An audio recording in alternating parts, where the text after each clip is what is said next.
Okay, good morning. This morning I would like to present one of the clinical trial, randomized clinical trial with the title as EuroJ2O and also follow up within 3 years. It is very important issue in order that we can make a right decision whenever we find the patient with chronic total occlusion in the coronary artery.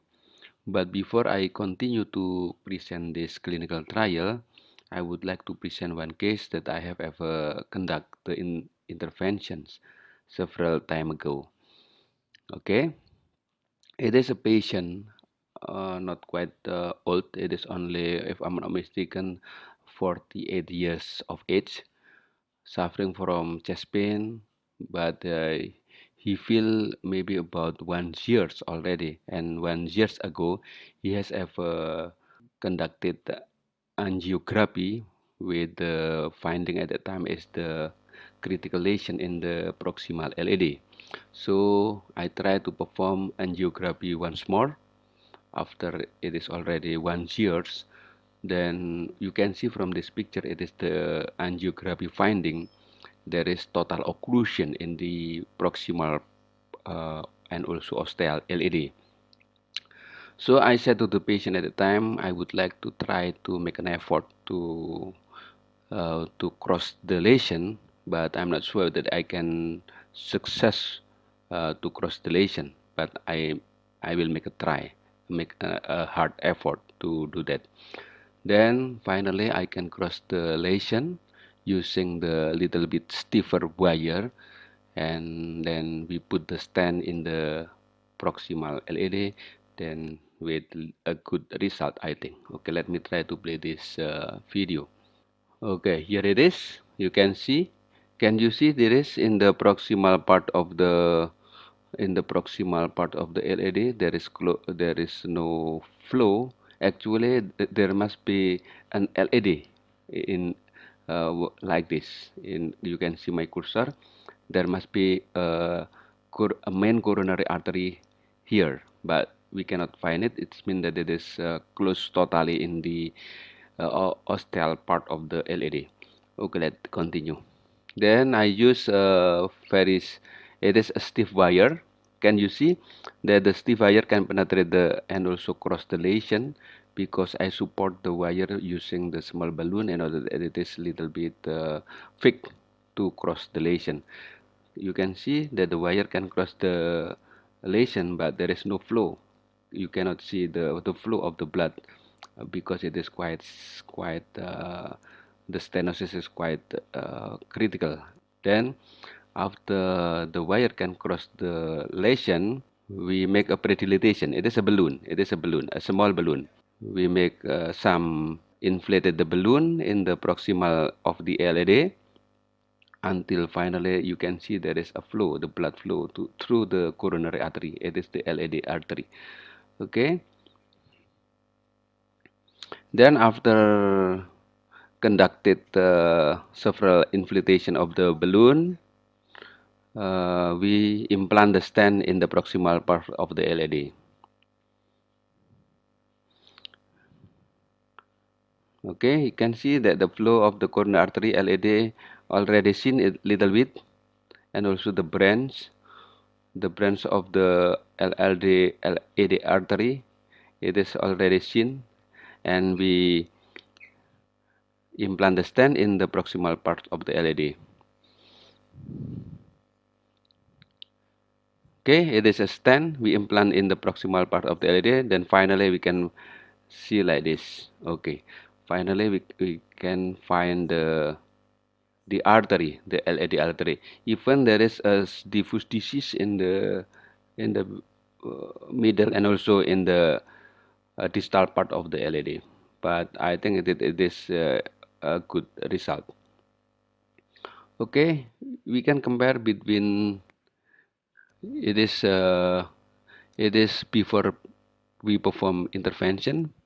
You can see there is no coronary artery. The LAD artery is missing here. You cannot find the LAD, and it is after we place the stand, we cross the lesion with the stiff wire, then make several time of the inflation with balloon, and we place the stand here. It is a stand.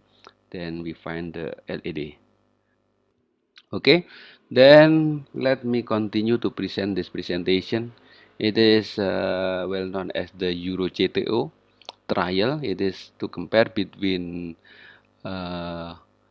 between revascularization with optimal medical therapy for the patient with chronic total coronary artery, total chronic occlusion. I mean the CTO.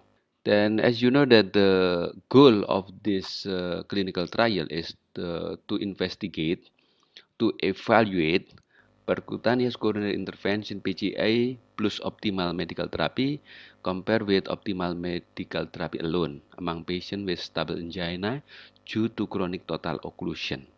And you know that the study design of this clinical trial is a randomized control and parallel.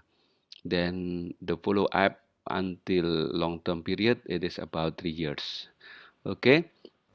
Then, as you know, it is the method that the patient with stable angina due CTO, chronic total occlusion, were randomized to PCI with a drug-eluting stent, and also the total number of the enrolled patient is 396. The duration of follow-up median is 19 months.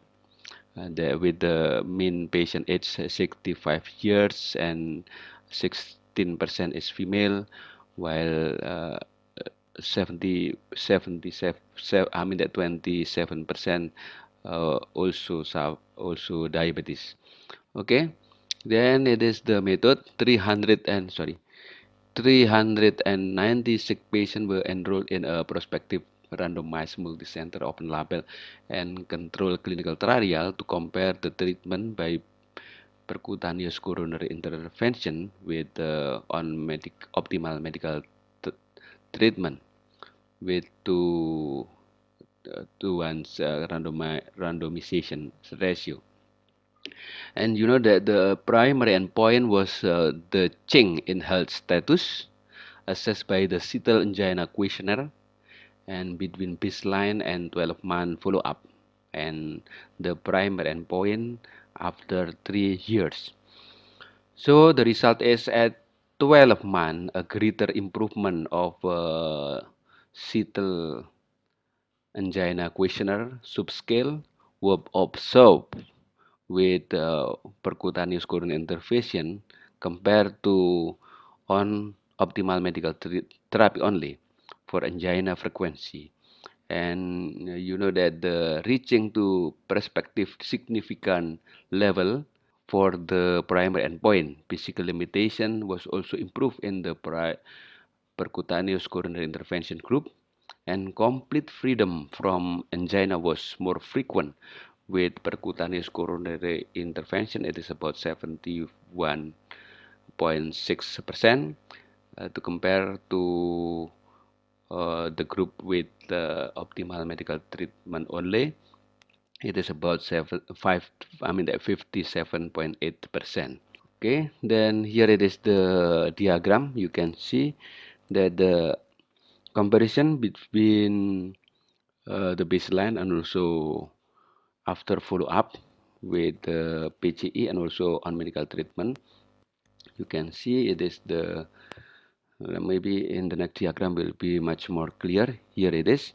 And the red diagram, it is the group with performing percutaneous coronary intervention. With blue color, it is on optimal medical therapy. You can see that the physical limitation, it is increased or better in the PCI group.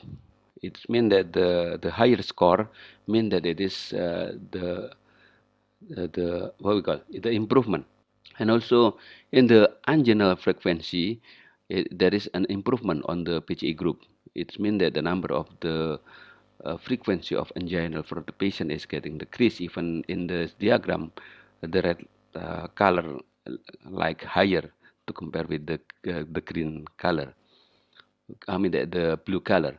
And also the freedom of angina it is there is an improvement more in the PGE group, and also the quality of life means that in the PGE group it is getting more increasement for the better the quality of life.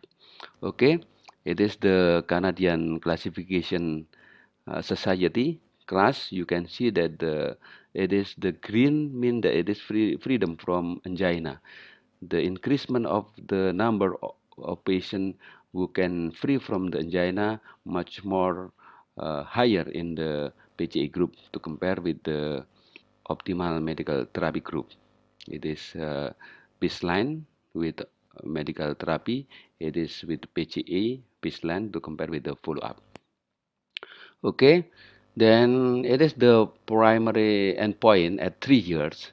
It can be shown that the cardiovascular death or myocardial infarction occur in 5% of the PGE group versus 2.9% of the optimal medical therapy group. Okay, then it is the resume of this clinical trial. You can see that the ischemia-driven revascularization within 3 years after follow-up, it is a little bit higher in the OMT group. I mean the optimal medical therapy group to compare with on the to compare with the PGE group. In the PGE group only 2%, while in the optimal medical therapy group it is about 6.7%. And I would like to mention the result of this clinical trial after follow-up within 3 years. Angina frequency score and the quality of life score improve for the PGE compared with the optimal medical therapy group. And also major cardiovascular and cerebrovascular event a little bit lower in the PGE group, about 5.2%, while on the optimal medical therapy it is 6.7%. And ischemia-driven revascularization, it is occur on 2% for PGE group to compare with 6.7 for optimal medical therapy alone. As the conclusion, among patients with stable angina due to GTO, PGI improve some but not all measure of health status, angina frequency and quality of life, and ischemia-driven revascularization was less frequent in the PGA group. In this occasion, I also would like to mention there is also another clinical trial that have result little bit contradiction with this this trial result, namely decision CTO study. In the decision CTO study, the result is quite different. In the short conclusion, in this trial, there is no proof that the PGA group superior to compare with the optimal medical therapy alone. Like this, the result that the primary endpoint for CTO-PGE plus optimal medical therapy versus optimal medical therapy alone means at 4 years it is 22% versus 22.4%. Like there is no significant differences between PGE group and optimal medical therapy. And also that at 4 years in the PGE group 3.6%, while on the optimal medical therapy 5.3%. I think that the difference is not quite a lot, only a little bit. And also the other things such as the angina were similar between both of the group, PGE and also optimal medical therapy. Well, from this result, we can make a conclusion from the decision CTO that little bit contradiction with the first trial that I have already explained. The routine CTO PGA plus optimal medical therapy is not superior to optimal medical therapy alone in reducing cardiovascular outcome among patients with GTO more than 1 years. Although negative, this is a landmark trial for the field of CTO-PGI. It is one of the first to systematically compare the two therapies. I think that it is such a challenge for the investigator to make much more trial with maybe little bit more sample to prove whether which one is right in this case, because there are two clinical trial that is contradict to each other. Okay, thank you very